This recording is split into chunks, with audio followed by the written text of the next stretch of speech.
ഈ പഹൽഗാമിലുണ്ടായ ആക്രമണവുമായി ബന്ധപ്പെട്ട് കേട്ട പേരാണ് ദ റെസിസ്റ്റൻസ് ഫ്രണ്ട്, TRF. ശരിക്കും പറഞ്ഞാൽ ഇത് കാശ്മീരിലെ പ്രാദേശിക തീവ്രവാദ സംഘടനയാണോ?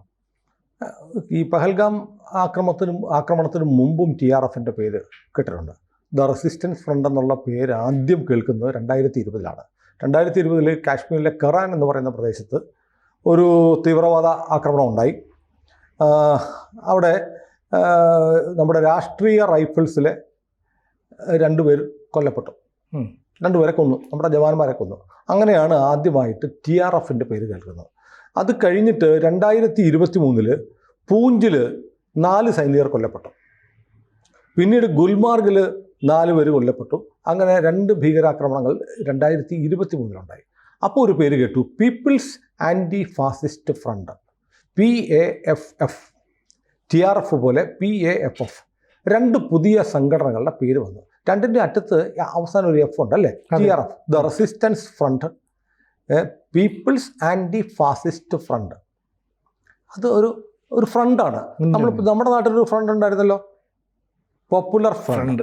അതിനു മുമ്പ് NDF, നാഷണൽ ഡിഫൻസ് ഫ്രണ്ട്. എല്ലാം ഫ്രണ്ടാണ്. സംഭവം മനസ്സിലായോ? അതായത് ഇതിനു മുമ്പ് ജയ്ഷെ മുഹമ്മദ് അല്ലെങ്കിൽ ലഷ്കർ ഇ തയ്ബ എന്നൊക്കെ പറഞ്ഞ ഇസ്ലാമിക വീടുകളാണ്, ഇസ്ലാം സംഘടനകളാണ്. അത് പെട്ടെന്ന് രൂപം മാറിയിട്ട് ഞങ്ങൾ ഇസ്ലാം ഒന്നുമില്ല, ഞങ്ങളൊരു മുന്നണിയാണ്, ഞങ്ങളൊരു മുന്നണിയാണ്. ഞങ്ങൾ മുന്നോട്ട് വെക്കുന്നത് സ്വാതന്ത്ര്യം, സമരം, സ്വയം നിർണയ അവകാശം, പ്രതിരോധം. ഇതൊക്കെ പറയുമ്പോഴത്തേക്ക് ആളുകൾക്ക് ആ സ്വാതന്ത്ര്യത്തിന് വേണ്ടി, സമത്വത്തിന് വേണ്ടി, സാമൂഹ്യ നീതിക്ക് വേണ്ടി കേരളത്തിൽ എത്ര സംഘടനകളുണ്ടെന്ന് നോക്കിയേ.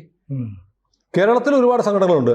കാരണം ഇവിടുത്തെ ഫ്രണ്ടുകൾക്ക് തോക്കും ബോംബും കിട്ടിയിട്ടില്ലെന്നേ ഉള്ളൂ. ഇവർ 2 കൂട്ടരും ചെയ്യുന്ന ഒരേ കാര്യമാണ്. ഇതിനകത്ത് ഈ പറയുന്നത് 2023 പൂഞ്ച് മേഖലയിലും ഗുൽമാർഗിലും ആക്രമണം നടത്തിയ പീപ്പിൾസ് ആൻറ്റി ഫാസിസ്റ്റ് ഫ്രണ്ട്, പ്രത്യേകിച്ച് മോദിയാണല്ലോ ഭരിക്കുന്നത്, ഭയങ്കര ഫാസിസ്റ്റായ മോദി. അത് ഈ സംഘപരിവാറുകാർ സംഭവിക്കുമെന്ന് എനിക്ക് തോന്നുന്നില്ല, മോദി ഫാസിസ്റ്റാണെന്ന് ചോദിച്ചാൽ. ഇച്ചിരിയെങ്കിലും ഫാസിസ്റ്റ് ഒന്നും ആയാൽ കൊള്ളാമായിരുന്നു എന്നാണ് ഇവിടെ പലരുടെയും പ്രാർത്ഥന. നമ്മൾ വിചാരിക്കുന്ന ചില കാര്യങ്ങൾ നടന്നേനെ. അപ്പോൾ എന്നിട്ട് പുള്ളിക്ക് ഫാസിസ്റ്റ് എന്ന് പേരുണ്ട്. അപ്പോൾ ഫാസിസ്റ്റ് ഫ്രണ്ട് എന്ന് പറയുന്ന ഇവർ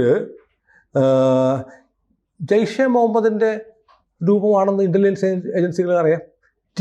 TRF എന്ന് പറയുന്ന ദ റെസിസ്റ്റൻസ് ഫോഴ്സ് എന്ന് പറയുന്നത് LET ആണെന്നറിയാം. ലഷ്കർ ഇ തയ്ബയുടെ ഇന്ത്യൻ പുതിയ രൂപമാണെന്നറിയാം. അപ്പോൾ ഇന്ത്യൻ സാഹചര്യത്തിനനുസരിച്ച് ഇവർ പേര് മാറ്റി. എപ്പോഴാണെന്നറിയോ? അതാണ് ശ്രദ്ധിക്കേണ്ടത്. ഇങ്ങനെ ഇന്ത്യൻ മുജാഹിദീൻ, ലഷ്കർ ഇ തയ്ബ, ജയ്ഷെ മുഹമ്മദ് എന്നൊക്കെ പറഞ്ഞ് ആക്രമണം നടത്തിയിരുന്നവർ വളരെ പെട്ടെന്ന് ഫ്രണ്ടായിട്ട് മാറി. എപ്പോഴാണെന്ന് ശ്രദ്ധിച്ചിട്ടുണ്ടോ? ശ്രദ്ധിക്കണം, വളരെ പ്രധാനപ്പെട്ടത്. 2019 ശേഷമാണ്. അതായത് ആദ്യത്തെ ആക്രമണം 2020 കറാനിൽ, ഫ്രണ്ടിൻ്റെ ആദ്യത്തെ ആക്രമണം. അപ്പോൾ 2019 മുതലാണ് ഇവർ മാറിയത്. 2020 ആദ്യത്തെ ആക്രമണം ഉണ്ടായി. 2019 ഇവർക്ക് മാറാൻ പറ്റുന്ന ഒരു കാരണം ഉണ്ടായി. 2019 നമ്മൾ ആർട്ടിക്കിൾ 370 എടുത്തു കളഞ്ഞു. അത് കാശ്മീരിൽ ഒരു സ്വയം നിർണയ അവകാശം പോലെ, ഒരു സ്വയംഭരണം പോലെയൊക്കെ കൊടുത്ത് കാശ്മീരിൻ്റെ വേറെ ഭരണഘടന, നമ്മുടെ പാർലമെൻറ്റ് പാസ്സാക്കുന്ന നിയമമൊന്നും കാശ്മീർ ബാധകമല്ലായിരുന്നു. കാശ്മീരിലെ നിയമസഭ കൂടി അത് പാസ്സാക്കിയാലേ നിയമമുള്ളായിരുന്നു. കാശ്മീരിന് പുറത്തുള്ളവർക്ക് സ്ഥലം മേടിക്കാൻ അവകാശം ഇല്ലായിരുന്നു. SC/ST സംവരണം ഉണ്ടായിരുന്നില്ല. കാശ്മീരിൽ നമ്മൾ വിദേശത്ത് പോകുന്ന പോലെ, ഇതൊരു വിദേശ രാജ്യത്ത് പോകുന്ന പോലെയാണ് ഇന്ത്യയുടെ ഭാഗമായിരുന്നു കാശ്മീർ ഉണ്ടായിരുന്നത്. പക്ഷേ ഭരണഘടനയുടെ 370 അവർക്ക് കൊടുത്തിരുന്ന പ്രത്യേക കൊടി, പ്രത്യേക ഭരണഘടന, കാശ്മീരിൻ്റെ ഭരണഘടന വേറെയായിരുന്നു. ഇന്ത്യക്കകത്ത് വേറൊരു രാജ്യമായി നിന്നിരുന്ന കാശ്മീർ അങ്ങനെ നിൽക്കുന്നതുകൊണ്ടാണ് ഇവർക്കിത് വേറൊരു രാജ്യമാകാമെന്നൊരു തോന്നലുണ്ടായത്.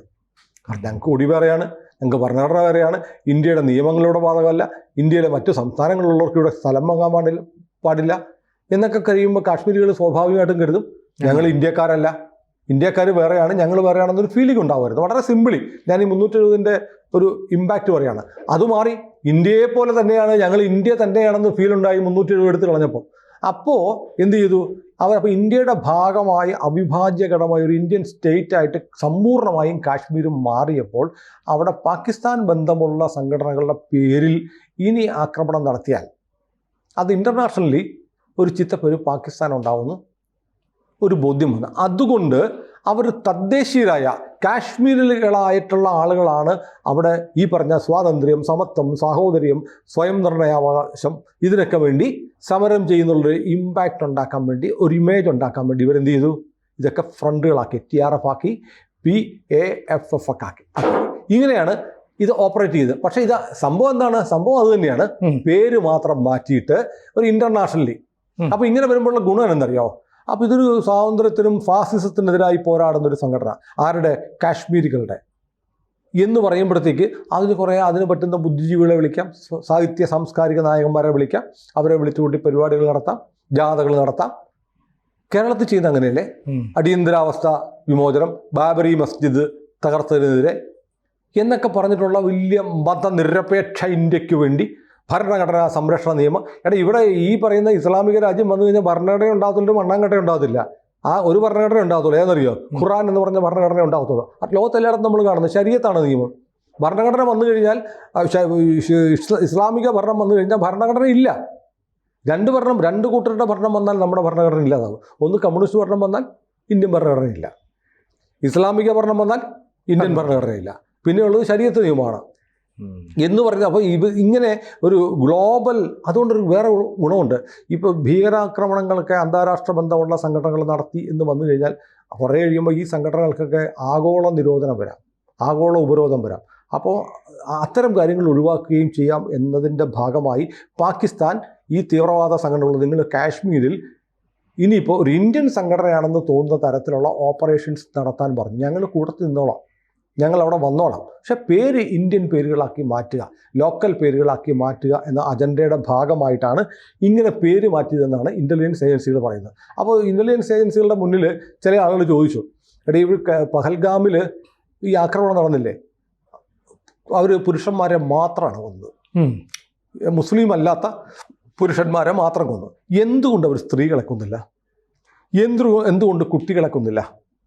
ശരിയല്ലേ? അവർ ഒരു വിവേചനമില്ലാതെ പരക്ക വെടിവെച്ചാൽ നൂറുകണക്കിന് ആളുകൾ കൊല്ലപ്പെടുമായിരുന്നു.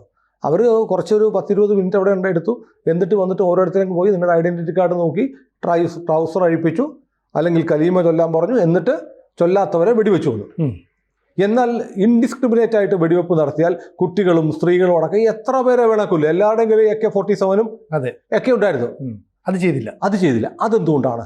അതിന് ഉത്തരവും ഇന്റലിജൻസ് ഏജൻസികൾ പറയുന്നുണ്ട്. കാരണം സ്ത്രീകളും കുട്ടികളും കൂടെ കൊല്ലപ്പെട്ടാൽ അത് ഭയങ്കരമായ ഒരു നെഗറ്റീവ് ഇമ്പാക്റ്റ്. കുട്ടികളെയും സ്ത്രീകളെയും കൂടെ കൊലപ്പെടുത്തി, ഇവർ പറയുന്ന ഗർഭിണി, ശൂലം എന്നൊക്കെ പറയുമല്ലോ, ഗർഭിണികൾ, സ്ത്രീകൾ എന്നൊക്കെ പറയുന്നത് പോലെ ഒരു ഭയങ്കരമായി ഇപ്പം തന്നെ ഇവർക്കെതിരെ വികാരം ഉണ്ടായിട്ടുണ്ട്. ആ വികാരത്തിന്റെ തോത് ഭയങ്കരമായിട്ട് കൂടും. ഇന്ത്യ മുൻപിൻ നോക്കാതെ തിരിച്ചടിക്കുകയും ചെയ്യും. കുഞ്ഞുങ്ങൾ അതുകൊണ്ടാണ് അതും കൂടെ വരും എന്നുള്ളതുകൊണ്ട് അവർ ഗ്ലോബലി ആഗോളമായി ഇവർക്ക് കൊലപാതകം നടത്തുള്ള ഇമേജ് ഉണ്ടാവും. പക്ഷെ കുഞ്ഞുങ്ങളെയും സ്ത്രീകളെയും പോലും വെറുതെ വിട്ടില്ല എന്ന് പറയുമ്പോൾ അതിതീക്ഷ്ണമായ നിലപാട് പലയിടത്തും ഉണ്ടാവും. അതല്ലേ ഹമാസ് ഇസ്രയേൽ ചെയ്തതും അല്ലേ? അതായിരിക്കും. ഹമാസ് പക്ഷേ സ്ത്രീകളെയൊക്കെ കൊന്നു. അതാ പറഞ്ഞേ, അതുപോലെ ഉണ്ടാകാതിരിക്കാൻ. അതാണ് ലോകത്താർക്കും ന്യായീകരിക്കാൻ പറ്റില്ല. കുഞ്ഞുങ്ങളെയൊക്കെ വിളിച്ചിട്ട് കഴുത്ത് വെട്ടിക്കൊന്നു, സ്ത്രീകളെ ബലാത്സംഗം ചെയ്തു. ഇത് ഒറ്റ സ്ത്രീയെ കൊന്നില്ല. ഭർത്താവിന്റെ കൂടെ നമ്മൾ നില കാണുന്നില്ലേ, കൊച്ചിയിലെ നേവൽ ബേസിൽ പല്ലവി പറഞ്ഞു എന്റെ കൂടെ കൊല്ലൂ എന്ന് പറഞ്ഞപ്പോൾ പല്ലവി റാവുനോട് പറഞ്ഞു, നീ പോയി മോദിയോട് പറയാൻ പറഞ്ഞു. നമ്മുടെ നേവി ഓഫീസർ ഭാര്യ അടുത്ത മൃതദേഹത്തിനടുത്ത് നിലവിളിക്കുകയാണ്. അവരെ ഒന്നും ചെയ്തില്ല. അപ്പം അത് വളരെ പ്ലാൻഡ് ആണ്. അപ്പം നമുക്കെതിരെ ഒരു വൈകാരിക തലമുണ്ടാവരുത്. ഇന്ത്യ ഈ കുട്ടികളും സ്ത്രീകളും ഒക്കെ കൂടെ കൊല്ലപ്പെട്ടിരുന്നെങ്കിൽ ഒരുപക്ഷെ ഇന്ത്യ രായ്ക്ക് തിരിച്ചടിക്കുകയോ അതിഭീകരമായ ഒരു അറ്റാക്ക് ചിലപ്പോൾ ഇന്ത്യയുടെ ഭാഗത്തു നിന്നുണ്ടായാലോ പേടി എന്നുള്ള ഭയം കൊണ്ട് പാകിസ്ഥാൻ അതിന് സമ്മതിച്ചില്ല എന്നാണ് പറയുന്നത്. അപ്പം ഇൻ്റലിജൻസിലെ ഒരു ഉദ്യോഗസ്ഥൻ്റെ, ആർമി ഇൻ്റലിജൻസുമായി ബന്ധപ്പെട്ട ഒരു ഉദ്യോഗസ്ഥൻ്റെ കമൻറ്റ് ഞാൻ ഒരു ദേശീയ മാധ്യമത്തിൽ വായിച്ചത്. പക്ഷേ അവർക്ക് അങ്ങനെ ഒരു ധാരണയുണ്ടായിരുന്നു, ഇന്ത്യ സ്ത്രീകളെയും കുട്ടികളെയും ഉപദ്രവിക്കാത്തതുകൊണ്ട് ഇന്ത്യയുടെ തിരിച്ചടി മാരകമായിരിക്കില്ല എന്നൊരു തോന്നലുണ്ടായിരുന്നു. അത് അവർക്ക് തെറ്റിപ്പോയി. ഇന്ത്യയുടെ ഒരു പൗരനെ കൊന്നാലും നമ്മൾ തിരിച്ചടിക്കുന്നത് മാരകമായിട്ടായിരിക്കും. ആ മാരകമായ തിരിച്ചടി നമ്മൾ ആരംഭിച്ചു കഴിഞ്ഞു. അതിൻ്റെ ഭാഗമായിട്ടാണ് ഇപ്പം നമ്മൾ നദീജല കരാർ അടക്കമുള്ളത് റദ്ദാക്കുന്നത്. അപ്പോൾ നമ്മൾ ഇതിനകത്ത് നോക്കേണ്ടത്, ശ്രദ്ധിക്കേണ്ട കാര്യം, നമ്മൾ ഈ ഫ്രണ്ട് എന്ന് പറഞ്ഞ പേരിൽ ഉണ്ടാവുന്ന സംഘടനകളെ നമ്മൾ സംശയത്തോടെ വീക്ഷിക്കേണ്ടിരിക്കുക. കാരണം ഫ്രണ്ടിൻ്റെ പേരിൽ ഉണ്ടാവുന്ന, അതായത് സ്വാതന്ത്ര്യം, സമരം, സ്വയം നിർണ്ണാവകാശം, സോളിഡാരിറ്റി എന്നൊക്കെ പറഞ്ഞ് അതിനുവേണ്ടി ഐക്യദാർഢ്യം പ്രഖ്യാപിക്കാൻ ഒക്കെ പറഞ്ഞ് ഇങ്ങനെ പ്രവർത്തിക്കുന്ന സംഘടനകളുടെ യഥാർത്ഥ മുഖം എന്താണെന്ന് കാശ്മീർ കാണിച്ചിരുന്നുണ്ട്. അപ്പോൾ TRF എന്ന് പറയുന്ന സംഘടന, അവർ TRF എന്ന് പേരിട്ടാൽ, PAFF എന്ന് പേരിട്ടാൽ, ഇത് രണ്ടും TRF അല്ല, PAFF അല്ല, ജെയ്ഷെ മുഹമ്മദും ഈ ലഷ്കർ ഇ തൈബയും തന്നെയാണെന്ന് വളരെ കൃത്യമായി മനസ്സിലാക്കി കഴിഞ്ഞിട്ടുണ്ട്. അപ്പോൾ ഇന്ത്യ ഇപ്പോൾ TRF അല്ലേ, ഇപ്പോൾ കാശ്മീരിയാണ് എന്ന് പറഞ്ഞുള്ള ഒരു നീക്കമല്ല എടുക്കുന്നത്. അതുകൊണ്ടാണ് ഈ TRF പറഞ്ഞു കഴിഞ്ഞു ഞങ്ങളാണ് ഉത്തരവാദിത്തം. ഇപ്പം ലഷ്കറിൻ്റെ കസൂരി ഇപ്പോൾ ഒരു വീഡിയോ വന്നിട്ടുണ്ട്, ഞങ്ങൾക്കൊരു പങ്കുമില്ല എന്ന് ഏതാണ്ട് കരയുന്ന പോലെ പറയുന്ന ഒരു വീഡിയോ ഇപ്പോൾ ലഭ്യമാണ്. കസൂരി പറയുന്നു ഞങ്ങൾക്ക് പങ്കൊന്നുമില്ല എന്ന് പറയുന്നു. അപ്പോൾ അവർക്ക് നിഷേധിക്കാൻ എളുപ്പമാണ്, കാരണം ഞങ്ങളല്ല, TRF വേറെയാണ് എന്ന് പറഞ്ഞ് രക്ഷപ്പെടാനുള്ള ശ്രമം ഇപ്പൊ തന്നെ ആരംഭിച്ചു. പക്ഷേ ലഷ്കർ ഇ തൊയ്ബയുടെ ഒരു പ്രോക്സിയാണ് TRF എന്ന് വേണമെങ്കിൽ വരുത്താം അല്ലേ? നമ്മുടെ വരുത്താനല്ല, നമ്മുടെ അന്വേഷണ തെളിവുണ്ട്. നമ്മൾ അതുകൊണ്ടുള്ള കസൂറിയാണ് ഇതിന്റെ പിന്നിലെന്ന് പറഞ്ഞത്. അപ്പൊ നമുക്ക് വ്യക്തമായ തെളിവുണ്ട്, നമുക്ക് കൃത്യമായ ബോധ്യമുണ്ട്. അതുകൊണ്ടാണ് നമ്മൾ പാകിസ്ഥാനെതിരെയുള്ള നടപടികൾ ആരംഭിച്ചിരിക്കുന്നത്. ഏതായാലും ഈ നമ്മൾ ഫ്രണ്ട് എന്ന് പറഞ്ഞാൽ F-ൽ അവസാനിക്കുന്ന പേരുള്ള സംഘടനകൾ എവിടെ ഉണ്ടായാലും ഒന്ന് ശ്രദ്ധിച്ചോണം. അത് നാളെ തോക്ക് കയ്യിൽ കിട്ടിയാൽ നിങ്ങളുടെ തിരുനെറ്റിക്ക് വെടിവെക്കുന്ന കൂട്ടരാണ്. കൂടുതൽ വാർത്തകളും വിശേഷങ്ങളും നിങ്ങളിലേക്ക് എത്താൻ ABC മലയാളം സബ്സ്ക്രൈബ് ചെയ്യുക, ബെൽ ബട്ടണും അമർത്തുക.